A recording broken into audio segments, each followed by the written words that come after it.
तनी जल्दी से भंगिया के पीस के लाव। देखा हमार गाला सूखल जाता। सुनी ए भोला जी, राउर भंगिया हमसे ना पिसाई, जाए मिक्सर किन के लाई और खुद पीसी, बुझनी।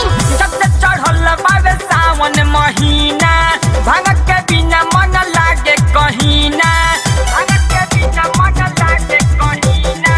जब से चढ़ल बावे सावन महीना, भांग के बिना मन लागे कहीं ना। काहे करत तारू मन ना पिसाई, हमसे ना भंगिया पिसाई जी, जाई ना मशीन किन के लाई। हमसे ना भंगिया पिसाई जी, जाई ना मशीन किन के लाई।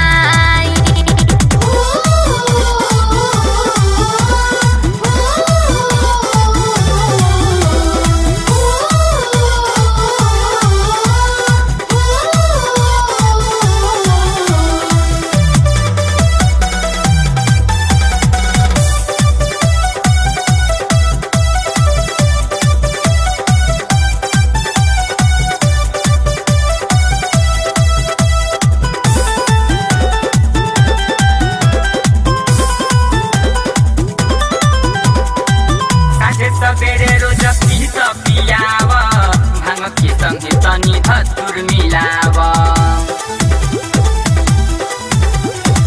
साँझे सबेरे रोज पीस पियाव, भांग के संगे तनी धतूर मिलाव।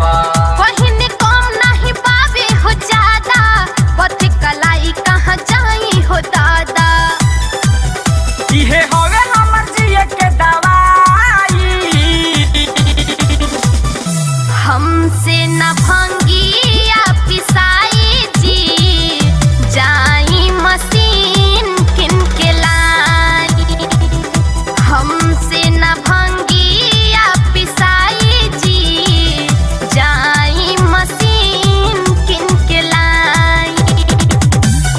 बोल बम बोल बम बोल बम बोल बम।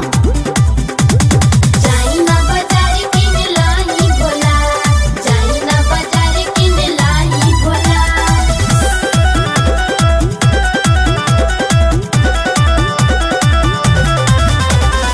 भंगिया के बिना मोर सुखता गाला, करेलु माना हमरा तनी ना सुहाला।